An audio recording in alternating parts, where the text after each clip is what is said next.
Good morning, everybody. Welcome back. Hope you have a nice cup of Joe with you this morning. So, of course, remember phoneboothpodcast.substack.com. You can always find this podcast, this series, on Spotify at Jonah Stormrider, or just search Cup of Jonah. You'll find it there. And then also on YouTube as well at Jonah Stormrider. Today, we finish chapter. We finished the chapter on whether God is one. We asked the question whether God is one. So 42b, we could call it. Second half of chapter 42 here. Okay. What is more, if there are two gods, either the name God is predicated of both univocally or equivocally. Remember, we talked about this earlier when how we name God. So see how we're building on a former past foundation. Univocally is when you say something of the that means the same thing, and equivocally is it sounds the same, but we mean something different. So, for example, we say "man of Jonah" and Ted or Vince or Snoop, right? We say "man" of the same thing. We mean the same thing by it. So that's a word said univocally of all of the four of us. Equivocally is like, for the example of bark. Bark, it's the same word, but it means something completely different between when you say bark, meaning the sound a dog makes, versus the outer layer of a tree, right? Okay. If equivocally, this is outside our present purpose. Nothing prevents any given thing from being equivocally named by any given name, provided we admit the usage of those who express the name. But if it be said univocally, it must be predicated of both according to one notion, which means that in notion there must be in both one nature. Either, therefore, this nature is in both according to one being, or according to a being that is other in each case. If according to one, there will not be two gods, but only one, since there cannot be one being for two things that are substantially distinguished. If each has its own being, therefore, in neither being will the quiddity be its being. Yet, this must be posited in God, as we have proven. Therefore, neither of these two things is what we understand by the name of God. It is, therefore, impossible to posit two gods. In other words, he says, basically building on the foundation that we've already established and understood about God, is that he's identified as his quiddity, right? He is his being. His quiddity is his being. So we can't say then that two different things have the being in the same way, because being is one. Being itself is one thing. So you can't say that that there are two quiddities, two essences or beings that quiddities, you could substances or quiddities that are being, because being, it's only one prime being, a source of all other being, right? Again, nothing that belongs to this designated thing as such can belong to another, for the singularity of something belongs to none other than to that singular thing. But its necessity of being belongs to the necessary being so far as it is this designated being. Therefore, it cannot belong to another, and therefore there cannot be several beings, of which each is a necessary being. It is consequently impossible that there be several gods. The proof of the minor. If the necessary being is not this designated being as a necessary being, but the designation of its being is not necessary through itself, but depends on another, But so far as each thing is in act, it is distinct from all other things. This is to be this designated thing. Therefore, the necessary being depends on another to be in act, which is against the nature of the necessary being. Therefore, the necessary being must be necessary according as it is this designated being. Furthermore, either the nature signified by the name God is individuated through itself in this God, or it is individuated through something else. If through something else, composition must result. If through itself, then it cannot possibly belong to another, since the principle of individuation cannot be common to several. It is impossible, therefore, that there be several gods. So,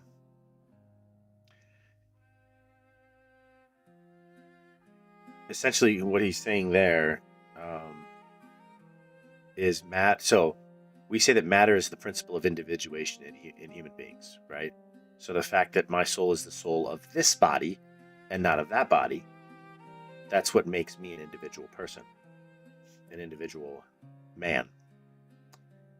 So he's saying here, like, you couldn't have, my soul couldn't inhabit two bodies, but then also it would also cease to be a principle of individuation if there were more than one.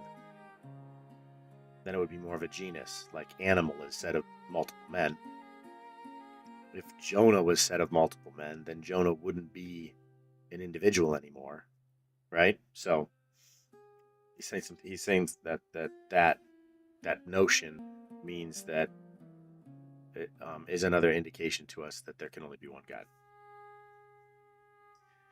If again there are several gods, the nature of the Godhead cannot be numerically one in two of them.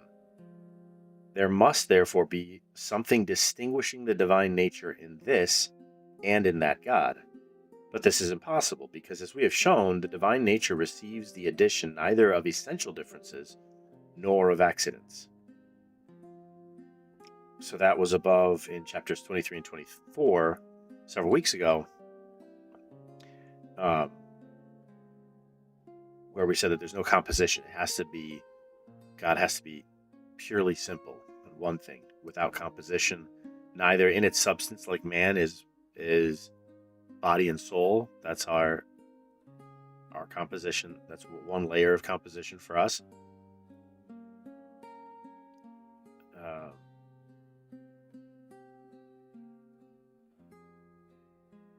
And then also like different accidents, like bearded or white or musical. These are all things that are accidental combinations. So remember, in this case, accident means that it's outside the essence.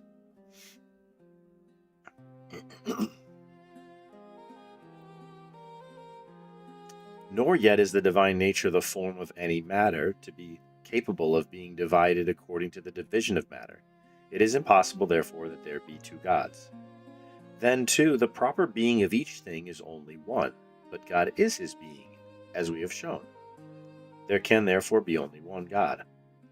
Moreover, a thing has being in the manner it possesses unity. Hence, each thing struggles as much as it can against any division of itself, lest thereby it tend to non-being. But the divine nature has being most powerfully. There is, therefore, in it the greatest unity, and hence no plurality is in any way distinguished within it. Furthermore, we notice in each genus that multitude proceeds from some unity. This is why in every genus there is found a prime member that is the measure of all other things found in that genus. In whatever things, therefore, we find that there is an agreement in one respect, it is necessary that this depends on one source. But all things agree in being. There must therefore be only one being that is the source of all things. This is God. So this is an interesting comment. So he says that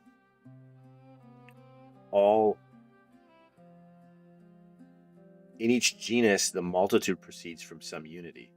What's interesting is one could posit that, or one could push back a bit and say, well, wait a second. Adam and Eve are the first parents and the cause of all others. Isn't that two different people? So is it true to say that all things of a specific genus come from one? Well, yeah, actually, because in Scripture we're told that Adam was created first, and then Eve was created from Adam. So even there, we see that this principle maintains. Again, in every rulership, he who rules desires unity. That is why among the forms of rulership, the main one is monarchy or kingship. So too, for many members, there is one head, whereby we see by an evident sign that he to whom rulership belongs should have unity. Hence, we must admit that God, who is the cause of all things, is absolutely one. And this harkens back to the argument the other day about the unity of order is a sign that there's one God. What we read yesterday. This confession of the divine unity we can likewise gather from Holy Scripture, for it is said in Deuteronomy, quote, "Hear, O Israel, the Lord our God is one God," end quote. And in Exodus, quote, "Thou shalt not have strange gods before me." And in Ephesians, quote, "One Lord, one faith, one baptism," end quote. Now by this truth are refuted those Gentiles who accepted a multitude of gods. However, many of them said that there was one highest God by whom all others whom they named gods were, according to them, caused. For they attributed the name of divinity to all everlasting substances, and this especially because of their wisdom and felicity and the rulership of things. This manner of speaking is found also in sacred scripture, in which the holy angels, or even men or judges, are called gods, with a small g. Thus, this verse of the Psalms, "There is none among the gods like unto thee, O Lord," end quote. And elsewhere, quote, "I have said you are gods," end quote. Many such expressions are found in different places in Scripture. Hence, it is mainly the Manichaeans who seem opposed to this truth, in that they posit two first principles, of which one is not the cause of the other. The Arians likewise attack this truth by their errors in confessing that the Father and the Son are not one but several gods, although the authority of Scripture forces them to believe that the Son is true God. So there you can see he's already alluding to some of the difficulties with understanding, potential difficulties, I should say, with understanding the multiple, the three persons in one God. So we'll see here as well. We'll see how he resolves that difficulty further on. Let me see what the timing of that particular discussion is.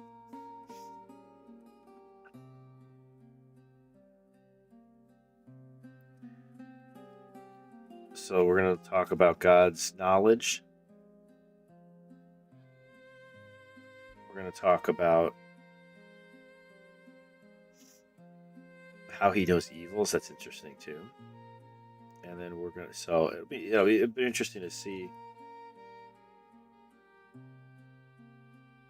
So we don't get to, in this first volume, we're not going to get to, it looks like, the idea of the Trinity yet. It's not going to be resolved in this first volume.